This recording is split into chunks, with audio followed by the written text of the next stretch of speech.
Hey there everyone, welcome back to Utility Sports, and in today's video we're going to be talking about something I've been planning on recording for quite some time, and honestly I think it's one of the most important storylines of this next NBA season, something that I don't think has been getting talked about enough in the media. I think that this is one of those things that is kind of going under the radar, and it's a player who is really good, and that's Zach LaVine. He's the player I want to focus my attention on in today's video. I think he's a phenomenal player. So we're going to jump into that, but before we do, hit that like button, subscribe. You guys know the drill. Now let's jump into it here with Zach LaVine. Of course, this year making $19.5 million with the new and improved Chicago Bulls. Of course, they brought in Lonzo Ball. They also brought in DeMar DeRozan, Nikola Vucevic at the deadline last year, Alex Caruso, which I think was a phenomenal mid-level signing for them this offseason. They've improved their team a lot around him, but I still do have some questions about that roster in general. It's definitely possible to improve, but still not be good enough, especially when it comes to a guy like Zach LaVine, where this past season he averaged 27 points a game, took a massive step up with his efficiencies as well, went from shooting 45% from the field to 50%, also jumped up over 40% from three for the first time in his career. And that's really the difference in the level of player he became. He became a lot more efficient on higher volume, which is a really tough thing to do. And it's been really impressive to see his comeback from that ACL injury a few years ago. And it's just, at this point, I just have a little bit of an issue thinking about the Chicago Bulls and exactly where they're at, even though they're improved. Lonzo Ball, I really like that signing. I really like the Alex Caruso signing that I mentioned. I liked what they got in return for Lauri Markkanen, gave them a little bit of flexibility. The DeMar DeRozan signing was a little bit high for me, the value in terms of the money, also the players that they gave up in that sign and trade, when I thought that essentially he had a very limited market at that point with how much money was already spent by the time he had signed. However, they got a deal done. I think he's a really good player and really good half-court offensive option for them. However, I think there's a little bit of a confusing overlap with their roster in terms of, you know, Zach LaVine, Lonzo Ball's ability to run the floor and really get moving, and then also DeMar DeRozan, Nikola Vucevic, kind of two contrasting players who slow it down, playing the half court more. Now, I think that those two play styles can be, you know, a nice complement to each other, a nice dynamic to have in case, you know, you're not able to get out, get stops and run. And I think that's going to be one real issue of this team is defensively. I don't know if they have enough to be a great defensive team, which is where we really come into the issue with Zach LaVine this season.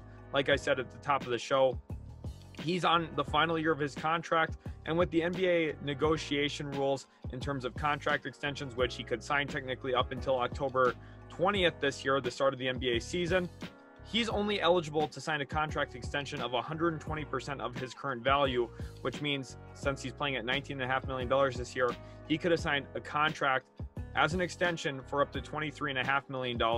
And clearly a player averaging 27 points a game on 50% from the field, 42% from three is worth a lot more than $23 million. He's a max level player. So he'll be able to get that in unrestricted free agency when he finally hits the market, which is kind of an unfortunate situation for Chicago because they spend all this money in free agency and they really don't have a shot at extending him prior to him getting into free agency. Now, it doesn't mean he can't come back in free agency for the max. He definitely can.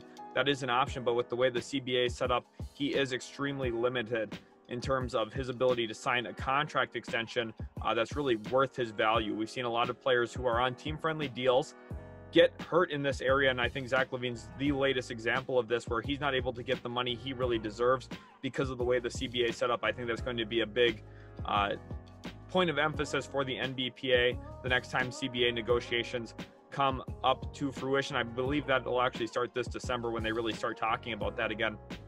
But my concern now for Chicago is Zach LaVine's going to want to win. He just spent the summer with Team USA, who's all about winning, obviously. And when you're playing around other great players like that, it kind of, I think, shifts your perspective on what winning looks like, what winning feels like, really what you want to do in your career. And I think, honestly, for Zach LaVine, if the Bulls aren't successful this season, he's going to be looking at it like, hey, DeMar DeRozan's not getting any younger. Nikola Vucevic, I mean, sure, he's a floor raiser, but really, where does his ceiling put you in the Eastern Conference, which is much improved now? You got teams like Atlanta, Philadelphia, Boston, of course, Brooklyn, Milwaukee. I mean, it's a tough conference now. You don't have easy give-me games. There's only 3 teams really in that conference that I think aren't super competitive this year in Cleveland, Orlando, and Detroit. And even those teams aren't bottom feeders. I mean, they could easily win 18 to 25 games this year, which obviously doesn't sound good, but it's not like, the old Charlotte Bobcats winning 10 games, 9 games specifically, but you know what I mean. And looking at it from Chicago's perspective, they just spent all this money in free agency to kind of keep Zach LaVine there, and there was no deal for them to have keeping Zach LaVine under the extension rules like I had mentioned earlier. So it puts them in a tough situation where, hey, we spent a ton of money to try and keep our best player here, and we don't really even have a chance of extending him, even if he wants to be extended. So at this point, if the season goes sour for the Chicago Bulls, say they're a first-round exit, or maybe they're a play-in team even, with how deep the Eastern Conference is, I wouldn't be fully shocked by that. I think they're a really good team, but I mean, Lonzo Ball hasn't played in the playoffs yet. We've, not seen Nikola Vucevic have the most successful team seasons. I don't believe Nikola Vucevic has ever won a playoff series. You're also looking at DeMar DeRozan, just missed the playoffs with the San Antonio Spurs as their best player. Now, I think he's in a little bit of a better role here where he can focus more on scoring and being, a secondary or tertiary ball handler and distributor, which I think is the Bulls' greatest asset at this point, which really fits Billy Donovan's system well, very guard-heavy system. So I think that it's very possible we could see the Bulls be a successful team, maybe 5-6 seed, but I don't necessarily know if I see them winning a playoff series, which I think could be problematic here because Zach LaVine did recently switch agents, switched over to Clutch Sports agent Rich Paul, who's very well known for getting his players out of situations they don't want to be in, and helping them really, get big-time paydays in free agency, which Zach LaVine's going to be a max-level player, especially looking at the 2022 free agency class. Zach LaVine's the best player, and the second-best player in that class is not even close to him. If you guys don't believe me, you're going to have to go Google that. That is just the fact right now at this point. Zach LaVine is a phenomenal player, and there's not another guy in that class because of the change in the rule for extensions. It used to be 105%, it went up to 120, so that's why guys like Terry Rozier are now off the market because he did his extension early. And there's a few other guys as well that are in that case. And there's not a lot of money in free agency next year to begin with. A lot of teams have committed a lot of money throughout the next few years. Not a lot of contenders have money. You look at Philadelphia, their payrolls booked out. You're looking at Boston. They have a little bit of flexibility, but it's more so for the 2023 offseason, which has a little bit stronger of a free agency class to begin with. So Zach LaVine's going to be the top free agent next year. There's not going to be a ton of money out there. So you're looking at probably a sign and trade situation where if Zach LaVine wants to go somewhere, he might have to engage in that.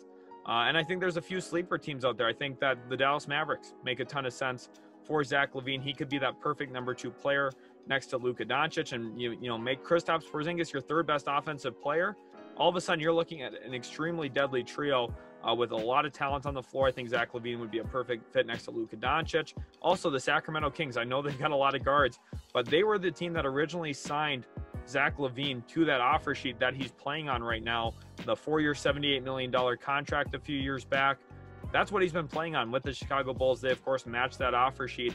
So don't rule out Sacramento. I know they got new management, but he knows the area pretty well from his travels over there and his decision to ultimately sign that offer sheet. And, of course, teams like the Lakers are going to be involved. I think the Wizards would be an interesting landing spot as well, especially with the Bradley Beal drama. But at the end of the day, I think the biggest thing for Zach LaVine is going to be trying to win. So I think Dallas is the top priority there. A team that I think would be really interesting would be Denver.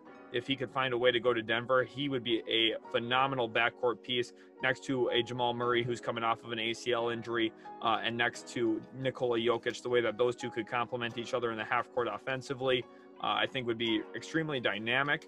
And you're looking at a tough situation here for Chicago. I think I'm ahead of this. I think that Zach LaVine's going to play this year in Chicago. And I think he's going to bounce. I'm going to say it. I think Zach LaVine will not be a Chicago Bull at the start of the 2022-2023 NBA season. Of course, we're heading here into the 2021-2022 season. So by next year, I don't think he's a Chicago Bull anymore. I haven't heard anyone else really talking about this. I think his time over in Tokyo for the Olympics playing with really good players is probably going to be the main reason why he shifts his perspective and says, missing the playoffs or losing in the first round isn't good enough to me. We saw Devin Booker take a massive step forward. He was over there in Tokyo. There's going to be a lot of guys around Devin Booker saying, hey, come play with, or around Zach LaVine, excuse me, saying, hey, come play with us. Come to our team. Come help us win a championship. Maybe a team like the Golden State Warriors could swing a sign and trade around Andrew Wiggins and some of their young guys. I'm not exactly sure yet where the destination is, but I think this is Zach LaVine's final season in Chicago. The main piece that they got in that Jimmy Butler trade, I think, is going to be spending his final season in the Windy City. I know this is a hot take, probably something you guys haven't heard yet, but I think that this is the truth, the reality of the situation. So when this happens, 10 months from now, next June or July, that he signs a contract with a new team, don't be surprised that I was ahead of this here. The move going to a new agent, Rich Paul, concerns me to begin with if I'm a Chicago Bulls fan. The fact that he went over to Tokyo and won a gold medal with a lot of really, really good players around him concerns me if I'm a Chicago Bulls fan. And the fact that I don't really know what my team is yet at this point, even though they're improved, don't really know what their ceiling can be as a Bulls fan. That concerns me about Zach LaVine's future in the Windy City. Of course, this is a tough situation because they aren't able to get that contract extension done like I talked about. That is my main concern here with that situation, is you're going into a season where you really don't know. Today, Zach LaVine was saying as well that he wants to win, which is what I've been expecting. I've been, meaning to make this video. I've been super busy, so I haven't gotten around to it until just now. Let me know in the comments. Do you think Zach LaVine is going to play his final game with the Chicago Bulls this season? Or is he going to re-up with Chicago, stay there, and be their franchise guy for the next few seasons? I'd love to know from you guys what your thoughts are. Again, hit that like button, subscribe if you are new to Utility Sports, and I'll catch you guys in the very next video.